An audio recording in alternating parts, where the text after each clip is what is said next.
Why are some countries rich in oil while others have none?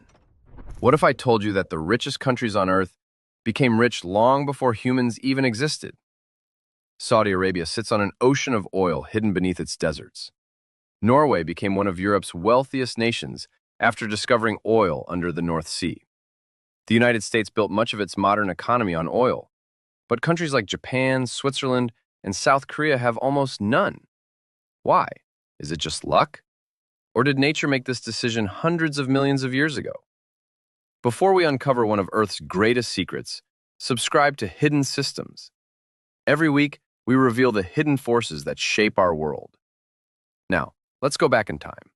Not hundreds of years, not millions. Let's travel back more than 350 million years. The Earth looks nothing like it does today. There are no countries, no cities, no roads, and no people. Even the continents are in different places. Much of what is now the Middle East lies beneath a warm, shallow sea. The water is clear, sunlight reaches deep below the surface, and life is everywhere. But the stars of this story are not giant sea monsters. They are tiny, living things so small you could fit thousands of them on your fingertip. They float through the water, feeding on sunlight. They live for a short time, then die and slowly sink to the bottom of the sea. Every single day, billions of them make the same silent journey. Normally, that would be the end of the story. Nature is very good at recycling. Dead plants and animals usually disappear. Bacteria break them down, and soon nothing is left. But in a few special places, something unexpected happened. Deep on the seafloor, there was very little oxygen. Without enough oxygen, the tiny remains could not fully decompose. Instead of disappearing, they stayed where they fell. Year after year, more tiny creatures settled on top of the older ones. Then rivers carried mud and sand into the sea. Those layers slowly covered everything below.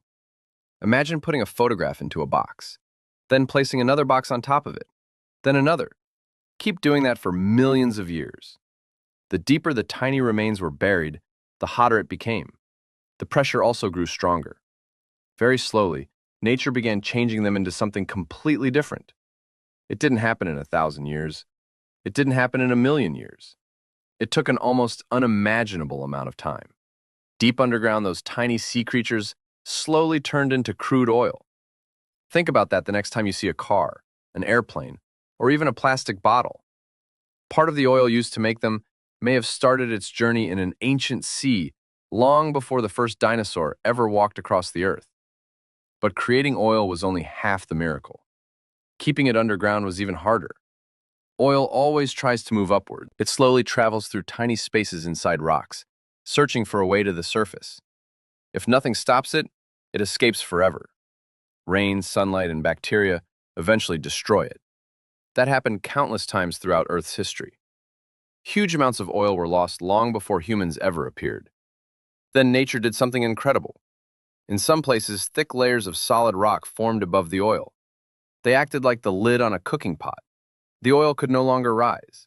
It became trapped deep underground, where it waited for millions of years. Without these natural stone lids, the giant oil fields of Saudi Arabia, Kuwait, Iraq, and many other countries would never have existed. So now we know the first part of the mystery. Oil doesn't appear because a country is lucky. It appears only when nature gets everything exactly right. Tiny sea creatures, the right kind of sea, the right amount of mud and sand, the right temperature, the right rocks, and finally, a natural stone lid to lock everything in place. Miss just one step, and there is little or no oil. But this creates an even bigger mystery. Ancient seas once covered many parts of our planet. So why didn't every country become rich? Why does one nation discover enormous oil fields, while another spends decades drilling and finds almost nothing? The answer is hidden in something so powerful that it has been changing our planet for hundreds of millions of years. The ground beneath our feet has never stood still. And in the next part of our journey, you'll discover how the slow movement of entire continents decided the future wealth of nations long before the first human was ever born. The earth may look solid, but it isn't. The ground beneath your feet is slowly moving, even if you can't feel it. Imagine cracking the shell of a boiled egg into several large pieces. Now place those pieces on soft butter and gently push them around. They bump into each other, pull apart, and slide past one another. That is very similar to what Earth's surface has been doing for hundreds of millions of years. These giant pieces of Earth's crust are called tectonic plates. But don't worry about the name. What matters is what they do. They never stop moving. They move only a few centimeters each year, about as fast as your fingernails grow. That sounds incredibly slow, but give them 100 million years, and entire continents can cross the planet. As the continents moved, they changed everything. Oceans opened, others disappeared. Mountains rose toward the sky. New seas were born while older ones vanished forever. Every one of these changes affected where oil could form. Imagine pouring water into several bowls. Some bowls are deep, others are shallow. Some are wide, others are tiny. Now imagine filling those bowls with billions of tiny sea creatures over millions of years. Which bowl would collect the most? The biggest and calmest ones. Earth created giant natural bowls too. Scientists call them sedimentary basins, but you can simply think of them as enormous, low areas where mud, sand, and the remains of tiny sea creatures collected for millions of years. These basins became the perfect places for oil to begin its long journey. Some basins kept growing deeper for tens of millions of years. More rivers brought more mud. More sea life settled on the bottom. Everything happened at just the right speed. It was almost like nature was carefully following a recipe. But many places were not so lucky. Some ancient seas disappeared too early. Others became too shallow. In some places, powerful earthquakes and volcanoes changed the landscape before oil had enough time to form. In other regions, the rocks became so hot that the oil was destroyed before anyone could ever find it. This is why finding oil is so difficult. You can't simply drill anywhere. A country might have ancient rocks, but they may be the wrong kind. It might have the right rocks, but they may have become too hot. It might have perfect oil, but no natural trap to keep it underground. Every piece of the puzzle has to fit together. Now let's look at one place where almost everything went perfectly. Hundreds of millions of years ago, much of today's Middle East lay beneath a warm tropical sea. It stayed there for an incredibly long time. Tiny sea creatures lived there in unimaginable numbers. Their remains settled on the seafloor. Rivers buried them beneath thick layers of mud and sand. The land slowly sank deeper. Temperatures rose at just the right pace. Later, the rocks folded gently, creating giant underground traps that locked the oil safely below the surface. Nature had taken hundreds of millions of years to build what would eventually become the largest oil fields on Earth. No human planned it, no country earned it. It was simply the result of an extraordinary chain of natural events. But here's something even more surprising. The Middle East is not the only place where nature got the recipe right. Far to the north, beneath the cold waters of the North Sea, another incredible story was unfolding. The climate was completely different. The landscape was completely different. Yet deep underground, many of the same geological conditions had happened again. That is why Norway and the United Kingdom discovered enormous offshore oil fields. Different places, different history. The same patient planet working over millions of years. By now you may be thinking that oil is simply a gift of nature. In many ways it is. But nature didn't spread that gift equally. Some countries received far more than others, and the reasons become even more fascinating when we begin comparing the world's biggest oil producers one by one. Let's compare two countries, Saudi Arabia and Japan. One became one of the world's largest oil producers. The other imports almost all of the oil it needs, yet neither country chose its geology. The difference was decided long before either nation existed. Saudi Arabia spent millions of years beneath warm, shallow seas. Those seas were full of tiny life. Thick layers of mud and sand buried everything at just the right speed. Later, huge rock layers sealed the oil underground like giant vaults. When people finally began drilling in the 20th century, they weren't creating wealth. They were discovering a treasure that nature had hidden for hundreds of millions of years. Japan has a very different story. It sits where several massive pieces of the Earth's crust meet. The ground is constantly moving. Earthquakes are common. Volcanoes are part of everyday life. These powerful forces built beautiful mountains and islands, but they also made it much harder for large oil fields to survive. Even if oil began to form in some places, many deposits were broken apart, heated too much, or never had the chance to grow into giant reservoirs. Now let's travel across the Atlantic Ocean to another remarkable country, Norway. Today, it is known for high living standards, modern cities, and one of the world's largest sovereign wealth funds. But before the late 1960s, nobody knew for certain that enormous oil fields were hiding beneath the cold waters of the North Sea. Many experts believed there wasn't enough oil to make drilling worthwhile. Then, everything changed. In 1969, a giant field called Ekofisk was discovered. It became one of the most important oil discoveries in Europe. Suddenly, Norway faced a choice: spend the money as fast as possible, or save it for the future. The Norwegian government chose the second path. Instead of using all the oil money immediately, it created a national investment fund. The idea was simple. Oil would not last forever, so some of today's wealth should help future generations. Today, that fund is worth well over $1 trillion and owns small shares in thousands of companies around the world. The oil made Norway rich, but smart decisions helped the country stay rich. Now let's fly to another part of the world, Venezuela. If you only look at the amount of oil underground, Venezuela should be one of the richest countries on earth. It has some of the largest proven oil reserves in the world. So why isn't it one of the wealthiest nations? Because oil alone does not guarantee success. Finding oil and managing a country are two very different things.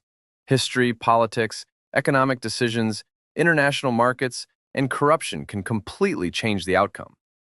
Oil can create great opportunities, but it can also create serious problems if a country depends on it too much. Economists even have a name for this. They call it the resource curse. It describes a strange situation where countries with enormous natural resources sometimes struggle instead of becoming more prosperous. In other words, oil can be both a blessing and a challenge. By now, one thing is becoming clear. Nature decides where oil is hidden. People decide what they do after they find it. And that difference has shaped the history of nations for generations. But there is still one enormous question left to answer. If oil took hundreds of millions of years to form, what happens when we use it faster than nature can replace it? Are we running out? Or are there still giant discoveries waiting beneath places nobody has explored yet? The answer is more surprising than most people think. For more than 100 years, people have been asking the same question. What if one day we run out of oil? It's an easy question to ask, but the answer isn't so simple. The truth is, the Earth still holds enormous amounts of oil. The problem is that much of it is incredibly difficult, expensive, or dangerous to reach. A century ago, many oil fields were close to the surface. In some places, oil even seeped out of the ground naturally. Early drillers didn't need advanced technology. They drilled relatively shallow wells, and sometimes oil burst into the air with tremendous force. Those days are mostly gone. Today, many of the easiest oil fields have already been developed, so the search has moved to places that once seemed impossible. Beneath the freezing waters of the Arctic, thousands of meters below the ocean floor, deep under thick layers of salt, even in remote deserts where temperatures can rise above 50 degrees Celsius. Finding oil has become one of the greatest engineering challenges in the world. Imagine building a machine taller than a skyscraper, placing it on a platform floating in the middle of the ocean, and asking it to drill through kilometers of water and rock without making a mistake. That's exactly what modern oil companies do. One small error can cost billions of dollars. It can also lead to environmental disasters. In 2010, the Deepwater Horizon drilling rig exploded in the Gulf of Mexico. 11 workers lost their lives, and millions of barrels of oil leaked into the sea. It became one of the worst environmental disasters in history, and reminded the world that searching for oil is never without risk. But while engineers keep pushing deeper into the earth, scientists are also looking toward the future. Cars are becoming electric. Solar panels and wind farms are producing more energy every year. Countries are investing billions in cleaner technologies. Does that mean oil is about to disappear? Not even close. Most people think oil is only used to make gasoline. In reality, it is part of almost every modern life. The plastic in your keyboard, the tires on your car, the paint on your walls. Many medicines, medical equipment, packaging, synthetic clothing, cosmetics, even parts of the phone you're probably holding right now. Take oil away tomorrow, and the world would change overnight. Air travel would slow dramatically. Global shipping would be disrupted. Thousands of everyday products would become difficult or magically to manufacture. Oil doesn't just power vehicles, it helps power modern civilization. So why are some countries rich in oil while others have almost none. Because hundreds of millions of years ago, nature gave a few places an extraordinary combination of ancient seas, buried life, moving continents, the right temperatures, and perfect underground traps. It wasn't luck in the human sense. It wasn't politics. It wasn't something people created. It was geology, writing a story long before humans existed. Some nations happened to be built on chapters of that story. Others were not. The next time you hear about oil prices, new discoveries, or countries whose economies depend on petroleum, remember this. The real story didn't begin with a drill. It began in warm ancient seas where tiny living creatures drifted through the water under a sun that shone on a world no human would recognize. Those tiny creatures disappeared. The oceans changed. The continents moved. Mountains rose. Deserts formed. Civilizations appeared. Empires rose and fell. And after all that time, humanity finally discovered the treasure that nature had been quietly creating beneath its feet for hundreds of millions of years. Sometimes the greatest fortunes on Earth are not created by people.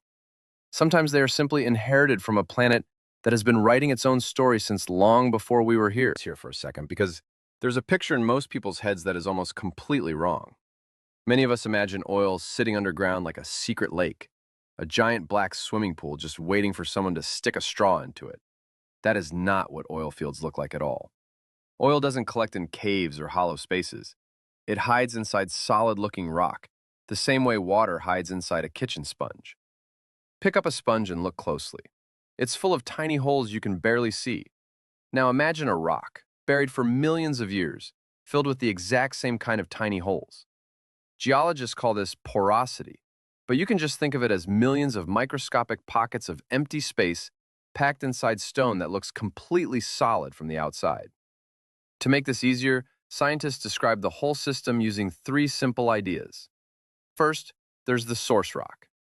Think of it as the kitchen. This is where ancient organic material was slowly cooked by heat and pressure until it turned into oil. Second, there's the reservoir rock. Think of it as the sponge. This is usually sandstone or limestone, rock so full of tiny holes that oil can seep into it and move around freely. Third, there's the cap rock or seal. Think of it as the lid on the pot. This is a layer of extremely dense rock, often shale or salt, so tight that oil cannot squeeze through it no matter how hard it tries. For a country to end up with a giant oil field, all three of these have to line up in the right order, in the right place, at the right time. A region might have a perfect kitchen, but no sponge nearby to catch the oil, so it simply leaks away. Another region might have a wonderful sponge, but no lid above it, so every drop of oil escapes to the surface over millions of years and disappears. A third region might have the kitchen, the sponge, and the lid, but the rocks got so hot underground that the oil was destroyed before it ever had a chance to be trapped. This is why looking for oil has been compared to searching for a single needle hidden somewhere inside a haystack the size of an entire country. And it explains something that surprises a lot of people. Even with satellites, supercomputers, and a century of experience, drilling for oil is still, at its core, an educated gamble. But long before anyone had the tools to search for hidden reservoirs like this, humanity had no idea any of this treasure even existed. It took thousands of years and a surprising series of accidents before people finally began to notice. Small amounts of oil had actually been seeping to the surface for a very long time. Ancient Mesopotamians used sticky black bitumen, oil that had leaked naturally out of the ground, to waterproof boats and seal bricks together thousands of years before anyone understood what it truly was. In Persia, natural gas seeps sometimes caught fire on their own, creating flames that burned for centuries and were treated as sacred. People knew oil existed, they simply had no idea it could change the world. The real turning point came in the 1800s, and it happened almost by accident, in two very different places at almost the same time. Near the city of Baku, in what is now Azerbaijan, workers drilled a well in 1846, specifically searching for oil, one of the very first wells of its kind anywhere on Earth. A little over a decade later, in 1859, a former railway conductor named Edwin Drake drilled a modest well in Titusville, Pennsylvania. At a depth of only about 20 meters, oil rose to the surface. It wasn't especially deep or dramatic, but it proved that oil could be found deliberately, not just stumbled upon by accident. That single well is often credited with launching the modern oil industry. At the time, the whole point of drilling for oil wasn't cars or airplanes. Neither one existed yet. People wanted oil for one simple reason: light. Kerosene, made from crude oil, burned brighter and cheaper than the whale oil that had lit lamps for generations. Within just a few decades, a businessman named John D. Rockefeller built a company called Standard Oil that came to control the vast majority of oil refining in the United States, making him one of the richest people in history before the company was broken apart by the government in 1911. Only in the early 20th century did explorers begin seriously searching the deserts of the Middle East. Investors were skeptical. Drilling in remote desert regions was expensive, and nobody could guarantee there was anything down there at all. Then, in 1938, a well near Dammam in Saudi Arabia finally struck oil in commercial quantities. It confirmed what geology had been quietly hiding for hundreds of millions of years. Within a generation, the discovery would reshape the entire global economy and the balance of power between nations. For much of the 20th century, a small group of enormous companies, later nicknamed the Seven Sisters, controlled almost the entire global oil business, from the deserts where it was pumped to the gas stations where it was sold. These companies, based mostly in the United States, Britain, and the Netherlands, negotiated directly with the governments of oil-rich nations, often keeping the majority of the profits for themselves. For decades, a country could be sitting on an ocean of oil and still see only a small share of the wealth it produced. That balance of power didn't shift on its own. Slowly, oil-producing nations began taking back control of their own resources. Governments across the Middle East and Latin America gradually nationalized their oil industries, meaning the state itself, rather than foreign companies, took ownership of the wells and the profits. It was a slow, sometimes tense process that unfolded over decades, but it permanently changed who held the real power in the global oil business. By 1960, oil had become so important to the world that the countries producing the most of it decided to work together. Iran, Iraq, Kuwait, Saudi Arabia, and Venezuela founded an organization called OPEC, the Organization of the Petroleum Exporting Countries, to coordinate how much oil they produced and, in turn, influence its price on world markets. A resource that had been forming quietly underground since before the dinosaurs had suddenly become one of the most powerful bargaining chips on the planet. Norway's story is just one chapter in a much bigger book. Almost every part of the world has its own version of this story, shaped by the very same forces of ancient seas and moving continents, but leading to very different endings. Beneath the frozen plains of western Siberia lies one of the largest sedimentary basins on the planet.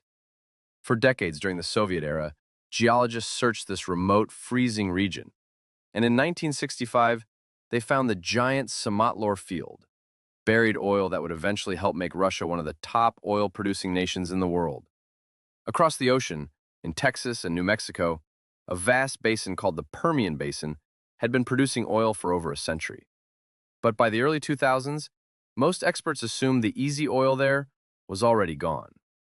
Then engineers perfected a technique called hydraulic fracturing, or fracking, which could squeeze oil out of rock that had always contained it but had never released it easily. Within about a decade, this so-called shale revolution helped turn the United States back into one of the largest oil producers on Earth, proving that sometimes the treasure was there all along, waiting only for better tools. To the north, in Alberta, Canada, geology left behind something different. Not liquid oil ready to flow, but thick, heavy, tar-like oil trapped in sand, known as the oil sands. It is far more difficult and expensive to extract than a typical oil well, but there is so much of it that Canada now holds one of the largest proven oil reserves in the world. Meanwhile, Iraq shares much of the same ancient geological story as its neighbor, Saudi Arabia. The same warm seas once covered both regions, and Iraq's Rumaila field ranks among the largest ever discovered anywhere on the planet. And in West Africa, in the Niger Delta, Nigerian oil was first discovered by geologists in 1956 at a site called Oloibiri. It turned a farming and fishing nation into one of the largest oil producers in Africa, seemingly overnight.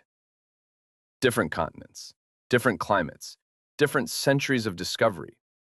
But underneath every single one of these stories lies the exact same silent process. Ancient seas, buried life, patient geology, working undisturbed for longer than the human mind can easily imagine. Even where nature was generous, though, that generosity didn't always translate into prosperity for the people living above it.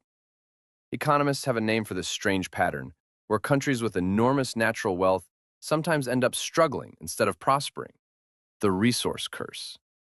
It's worth understanding exactly why this happens, because it isn't magic, and it isn't bad luck either.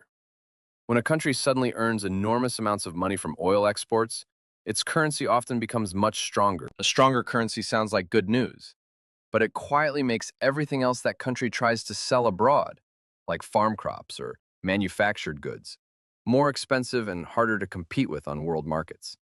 Economists first noticed this pattern in the Netherlands after a huge natural gas discovery in 1959, and they named it, somewhat jokingly, Dutch disease.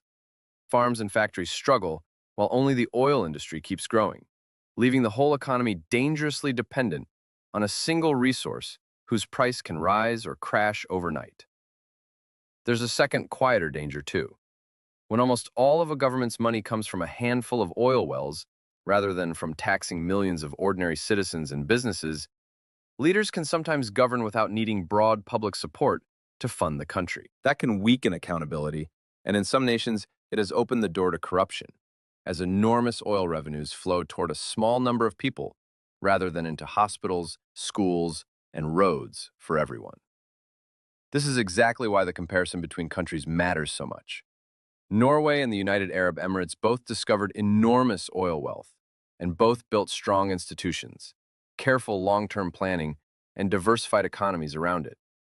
Nigeria and Venezuela discovered similarly enormous wealth, yet both have struggled for decades with poverty, corruption, and instability, despite sitting on some of the richest oil reserves on the planet. The oil under the ground was, in a very real sense, almost identical in scale and value. What happened above the ground made all the difference. Oil hasn't only shaped economies either. For the last 100 years, it has quietly shaped wars, alliances, and some of the most dangerous moments in modern history, in ways that most people never learn about in school. In 1941, Japan found itself in a desperate situation.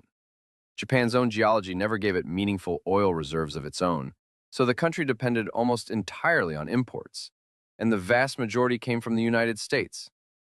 When the United States, alarmed by Japan's military expansion across Asia, cut off oil exports to Japan that same year, Japanese military leaders suddenly faced a countdown. Without oil, ships couldn't sail and planes couldn't fly. Within months, Japan launched its attack on Pearl Harbor, partly in a desperate attempt to seize the oil-rich territories of Southeast Asia before its reserves ran dry. A resource formed hundreds of millions of years earlier helped set the course of the Pacific War. At almost the same time, on the other side of the world, Nazi Germany launched a major military campaign in 1942, aimed at capturing the oil fields around Baku in the Caucasus region, a campaign historians now call Case Blue. German forces believed that without access to that oil, their war machine would eventually grind to a halt. The campaign led directly into the brutal Battle of Stalingrad, one of the deadliest battles in human history, fought only a few hundred kilometers from the oil fields Germany so desperately wanted to control. Decades later, oil became a weapon in an entirely different way. In 1973, several Arab members of OPEC placed an embargo on oil exports to the United States and other nations that had supported Israel during that year's Yom Kippur War. Oil prices roughly quadrupled within months. Suddenly, drivers around the world were waiting in long lines at gas stations, and entire economies felt the shock of a resource most people had taken for granted. Even today, the geography of oil still shapes global tension. Roughly a fifth of all the oil traded in the world passes through a narrow stretch of water called the Strait of Hormuz, squeezed between Iran and the Arabian Peninsula. Any disruption there can send prices climbing within hours, a reminder that the ancient seas of 350 million years ago still influence headlines on the evening news today. Beyond wars and politics, there's a deeper question that keeps coming back. Are we ever going to run out? This isn't actually a new worry. Back in 1956, a geologist named M. King Hubbert predicted that oil production in the United States would rise, peak, and then permanently decline, a pattern that later became known as peak oil.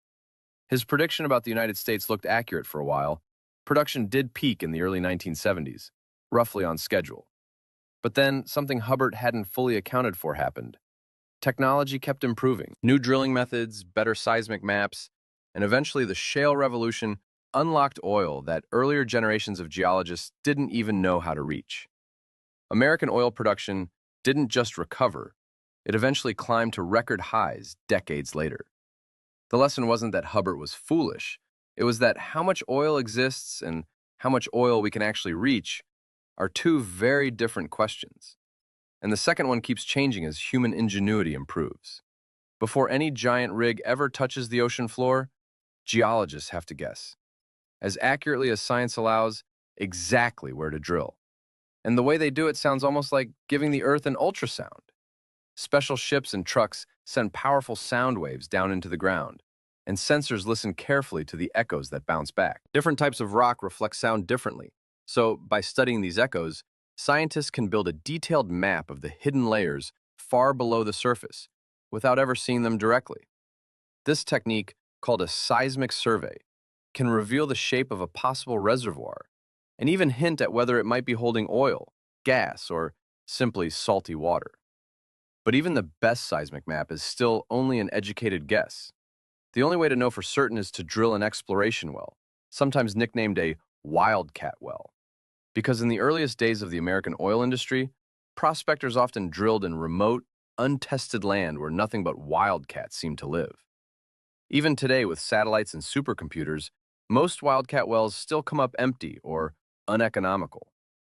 Industry estimates suggest that only a small fraction of exploration wells drilled around the world ever turn into a producing oil field. A single deepwater exploration well can cost anywhere from tens of millions to well over $100 million, win or lose. It is, in the truest sense, a bet placed against 350 million years of geological history. Once oil is finally found and pulled out of the ground, it still needs a price tag, and that price is decided almost nowhere near the oil field itself. Traders around the world usually watch two benchmark prices: Brent crude, based on oil from the North Sea, and West Texas Intermediate, based on oil from the United States. Every barrel produced anywhere on Earth is priced in relation to one of these two benchmarks, even if it was pumped thousands of kilometers away from the North Sea or Texas. This is part of why a single decision made in a meeting room can move prices everywhere within hours. When OPEC, together with allied producers like Russia in a wider group known as OPEC Plus, decides to pump more oil or less oil, the effect ripples outward almost instantly, from the price at your local gas station to the cost of shipping a container of goods across the ocean. A resource that took hundreds of millions of years to form can now have its price rewritten in a single afternoon.